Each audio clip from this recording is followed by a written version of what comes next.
எல்லோருக்கும் வணக்கங்க. நான் பாரம்பரிய ஜோதிடர் பா. ரவிக்குமார். இப்போ நாம் பார்க்கக்கூடிய தலைப்பு பார்த்தீங்க அப்படின்னா, மாசி மாதத்துக்கு உண்டான மாத பலன்களை பற்றி தான் இந்த காணொலியில் பார்த்துட்ருக்குறோங்க. காலச்சக்கரத்தின் 6வது ராசின்னு சொல்லக்கூடிய கன்னி ராசியில் பிறந்தவங்களுக்கு இந்த மாதம் சாதகமாக இருக்குமா அல்லது பாதகமாக இருக்குமா, அதை பற்றி தான் இந்த காணொலியில் பார்த்துட்ருக்குறோம். பொதுவாக பார்த்தீங்க அப்படின்னா, மிதுன ராசிக்கும் கன்னி ராசிக்கும் இந்த 2 வீட்டுக்கும் அதிபதி இருக்கிறார் பார்த்தீங்களா, புத்திக்காரகன், ஞானக்காரகன், அறிவுக்காரகன் சொல்லக்கூடிய புதன் பகவான். கல்விக்கே அதிபதி இந்த புதன் தான். அப்போ ஒரு மனிதன் எவ்வளோ படிக்கணும், எவ்வளோ பேசணும், எந்த அளவுக்கு நடந்துக்கணும் அப்படின்றத டிசைட் பண்ணுறவர் யாருன்னா இந்த புதன் பகவான் தான். அப்போ இந்த கன்னி ராசியில் பிறந்தவங்களாம் எப்படி தெரியுமா, பிடிவாதம் ஒரு பக்கம் நிறையா இருந்தாலும் குணமும் ஒரு பக்கம் அதிகமாக இருக்கிறவங்களும் இந்த கன்னி ராசிக்காரங்க தான். பரிதாபப்படுறவங்க. ஆனால் இன்னைக்கு மற்றவங்களுக்கு ஒரு பரிதாபப்பட்டு நீங்கள் போய் முன்ன நின்று உதவி செஞ்சீங்கன்னா, உதவின்னு செய்ய போனீங்கன்னா அந்த இடத்துல உபதிரேன்ற பேர் தான் கண்டிப்பாக வரும். இந்த காலகட்டத்தில் இந்த மாசி மாதம் 15ஆம் தேதி வரைக்கும் கன்னிராசிக்காரங்களுக்கு பிரச்சனை இல்லை. மாசி மாதம் 15ஆம் தேதியிலிருந்து மாசி மாதம் 30ஆம் தேதி வரைக்கும் பார்த்தீங்கன்னா நீங்கள் கொஞ்சம் கவனமாக இருக்க வேண்டிய நேரம்.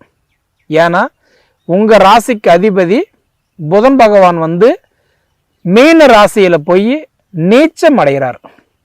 இது நிறையா கன்னிராசிக்காரங்களுக்கு தெரியுமோ தெரியாதோ தெரிஞ்சுக்கோங்க. உங்கள் ராசிக்கு அதிபதி புதன் பகவான் கன்னி ராசிக்கு அவர் ஆட்சியாக இருக்கிற வீடு மட்டும்தான் உங்களுக்கு தெரியும்.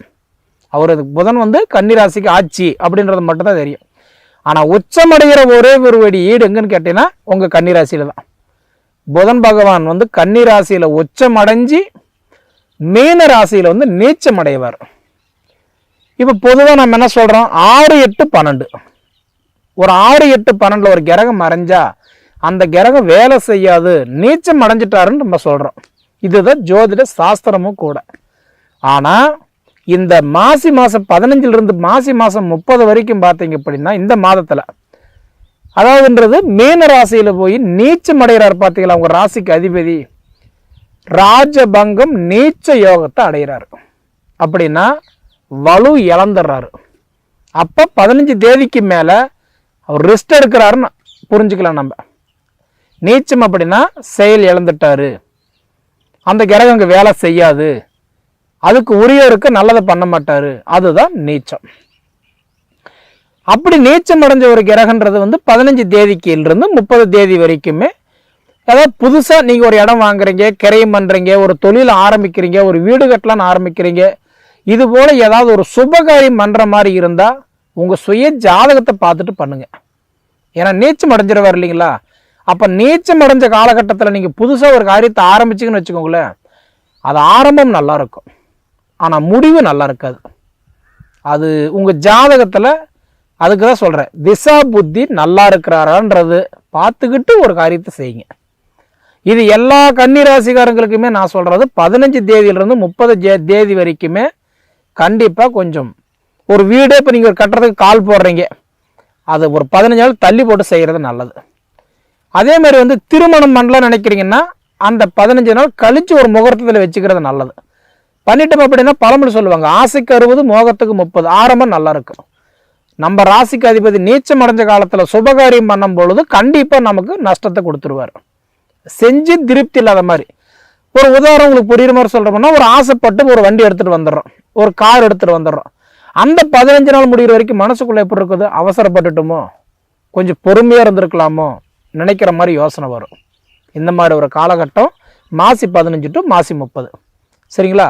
அதே மாதிரி இந்த மாதிரி பார்க்கும்போது உங்களுடைய ஜாதக ரீதியாக திசா புத்தி நல்லா இருந்து கோச்சாரங்கள் கிரகங்கள் நல்லா இருந்துருச்சு அப்படின்னா நிச்சயமாக 15 தேதிக்குள்ளாரையே வெளிநாடு, வெளி மாநிலம், வெளி பயணம் போகிறதுக்கு கூட நிறைய வாய்ப்பு இருக்குது. அதே சமயத்தில் உங்களுக்கு தைரியஸ்தானம், அதாவது உங்களுக்கு 2ஆம் இடம் தனஸ்தானத்துக்கும் 9ஆம் இடம் பாக்கியஸ்தானத்துக்கும் அதிபதினு சொல்லக்கூடிய சுக்கிர பகவான் இருக்கிறாரு பார்த்தீங்களா, அருமையான இடத்துல 7ஆம் இடத்துல போய் உச்சம் அடைஞ்சிட்டாரு. அருமையான ஒரு வாய்ப்பு. உங்களுக்கு 2ஆம் இடம்னு சொல்கிறது அதாவதுன்றது எந்த வீடுன்னா துளாராசி. அதே வந்து பார்த்தீங்கன்னா 9வது வீடுன்னு சொல்லக்கூடியது ரிஷபராசி. அப்போ துளாராசிக்கு ரிஷபராசிக்கு அதிபதி யாருன்னா சுக்கிரன். சுக்கிரன் போய் ஒரு வீட்டில் உச்சம் அடைகிறாருன்னா அது எங்கேன்னு பார்த்தீங்கன்னா மீன ராசியில் மட்டும்தான். மீன ராசியில் சுக்கிர பகவான் உச்சம் அடைவார். புதன் பகவான் வந்து மீன ராசியில் நீச்சம் அடைவார். சரிங்களா? அப்போ ஆல்ரெடி உங்களுக்கு சுக்கிர பகவான் வந்து உச்சம் அடைஞ்சு அந்த இடத்துல உட்காந்துருக்கிறதுனால அப்போ 2ஆம் இடம் குடும்பத்தில் இந்த ஏற்பட்ட சங்கடங்கள் கண்டிப்பாக விலகும். 2வது 9ஆம் இடம் பாக்கியஸ்தானத்தில் போய் சுக்கிரன் போய் இன்னைக்கு உச்சம் அடைஞ்சதுனால அப்போ திருமணம், ஏன்னா 7ஆம் இடத்துல இருக்கிறார் இல்லைங்களா, அப்போ திருமணத்துக்கு நல்ல ஒரு வாய்ப்பு. இப்போ நிறையா வந்து பார்த்தீங்கன்னா கன்னிராசிக்காரங்களுக்கு திருமணம் தள்ளி போயிருக்கும். பார்க்குற பொண்ணுங்களுக்கு கல்யாணம் ஆகிருக்கும், பார்த்துட்டு போன ஆம்பளைங்களுக்கு கல்யாணம் ஆகிருக்கும். அப்போ நமக்கு ஏன் தள்ளி போச்சுன்ற ஒரு கேள்வி இருக்கும். அதனால் நிச்சயமாக இந்த மாசி மாதம் 1லிருந்து மாசி 30 வரைக்கும் திருமணத்துக்கு நல்லா இருக்குது. திருமணம் நல்லா இருக்குது. குடும்பத்தில் ஏற்பட்ட குழப்பங்கள் கண்டிப்பாக ஒரு சிலருக்கு நல்லா இருக்கும். ஒரு சிலருக்கு தொழில் மாற்றம் கூட ஏற்படும். ஏன்னா சுக்கிர பகவான் வந்து அவர் உச்சமாக இருக்கிறதுனால கண்டிப்பாக தொழில் மாற்றம் நடக்கும். சரிங்களா?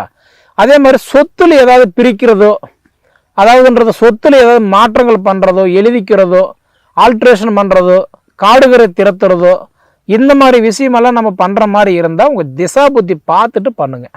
சரிங்களா? ஏன்னா ராசிக்கு அதிபதி வந்து அங்கே நீச்சம் அடைகிறாரு.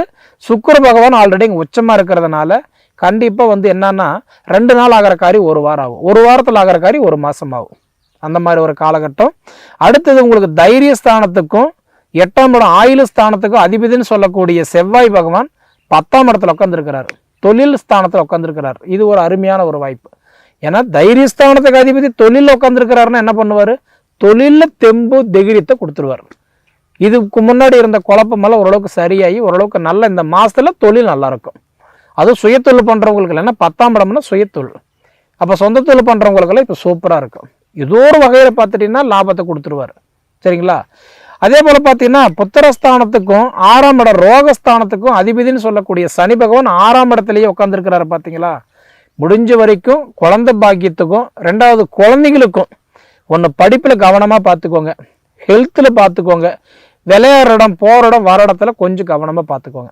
ஏன்னா கன்னிராசிக்காரங்களுக்கு இப்போ நடந்துகிட்டு இருக்கக்கூடிய ஒரு காலகட்டம் 6ஆம் இடத்துக்கு அதிபதி 6ஆம் இடத்துலையே ரோகஸ்தானத்துக்கு அதிபதி ரோகஸ்தானத்திலே ஒரு ஆட்சியாக இருந்தாருன்னா உடல் உபாதிகளை மாற்றி மாற்றி கொடுத்துக்கிட்டே இருப்பார். அம்மா நல்லா இருந்தால் அப்பா நல்லா இல்லை, அப்பா நல்லா இருந்தால் மனைவி நல்லா இல்லை, மனைவி நல்லா இருந்தால் கணவன் இல்லை, கணவன் நல்லா இருந்தால் பிள்ளைகளுக்கு நல்லா இல்லை. அப்போ யாருக்காவது ஒருத்தருக்கு உடல் உபாதிகளை கொடுத்துக்கிட்டு இருப்பார். கொஞ்சம் கவனமாக பார்த்துக்கிறது கண்டிப்பாக நல்லது. இப்படி இருக்கக்கூடிய காலகட்டத்தில் 12ஆம் இடத்துக்கு அதிபதி சூரிய பகவான் வந்து 6ஆம் இடத்துல உட்காந்துருக்கிறார். அப்படின்னா கண்டிப்பாக இன்னைக்கு இந்த கன்னிராசியில் பிறந்தவங்களுக்கு அதாவதுன்றது என்ன அப்படின்னா மன ரீதிய பயம் கொஞ்சம் அதிகமாகவே இந்த மாதம் இருக்கும். மனசில் கேள்வி நிறைய இருக்கும். ஏன் இப்படி இருக்கிறோம், எதனால் இப்படி இருக்கிறோம், ஏன் சம்பாதிக்க முடியல, ஏன் வாழ முடியல, ஏன் வளர முடியல, நமக்குள்ளார ஏன் இவ்வளோ பிரச்சனை இருக்குது அப்படின்ற அந்த பயம் இருக்கும். அந்த பயம் ஒரு பக்கம் இருந்தாலும் கிட்டத்தட்ட இந்த மாசி மாதம் 15 தேதிக்கு மேலே அந்த சூரியனும் சுக்கிரனும் சூரியனும் புதனும் ஒரு வீட்டில் இருந்து பிரிஞ்சு போகக்கூடிய புதன் தனி போயிட்டாருன்னா அப்போ சூரியன் தனிச்சு உட்காந்துருவார். அப்போ அந்த காலகட்டம் ஓரளவுக்கு அந்த உங்களுடைய தைரியங்கள் ஓரளவுக்கு நல்லா செயல் வரும். அப்போ படிப்பும் ஓரளவுக்கு நல்லா இருக்கும். 2வது இந்த காதல் கல்யாணம் இந்த மாதிரி வந்து பார்த்தீங்கன்னா இடைவெளியில் நட்பும் ஓரளவுக்கு நீடிக்கும். சரிங்களா? அதே மாதிரி உறவு நண்பர்களால் ஏற்பட்ட அந்த பகைகளும் கண்டிப்பாக கொஞ்சம் விலகும். அப்போ நீங்கள் எடுக்கிற முடிவு உங்களுக்கு கொஞ்சம் சாதகமாக இருக்கும். இப்போ நீங்கள் எந்த முடிவு எடுத்தாலும் அது உங்களுக்கு பாதகமாக தான் இருக்குமே தவிர சாதகமாக இருக்காது. இருந்தாலும் நான் சொல்கிறது என்னென்னா இந்த கன்னிராசிக்காரங்களை பொறுத்த வரைக்கும் கொஞ்சம் பொறுமையாக நின்று நிதானமாக கொஞ்சம் செயல்படுறது நல்லது. 15 தேதிக்கு மேலே சுப காரியங்களை தான் பண்ணுற மாதிரி இருந்தால் ஒன்று ஜாதகத்தை பார்த்துட்டு பண்ணுங்க, இல்லைன்னா ஒரு 15 நாள் கழித்து பண்ணுறது கண்டிப்பாக நல்லது. சரிங்களா? சரி நேயர்களே, உங்கள் பொன்னான நேரத்தை ஒதுக்கி இவ்வளவு நேரம் என்னுடைய காணொலியை நீங்கள் முழுமையாக பார்த்ததுக்கு மனசார மனசிலிருந்து கேட்டுக்கிறேனுங்க. நன்றி.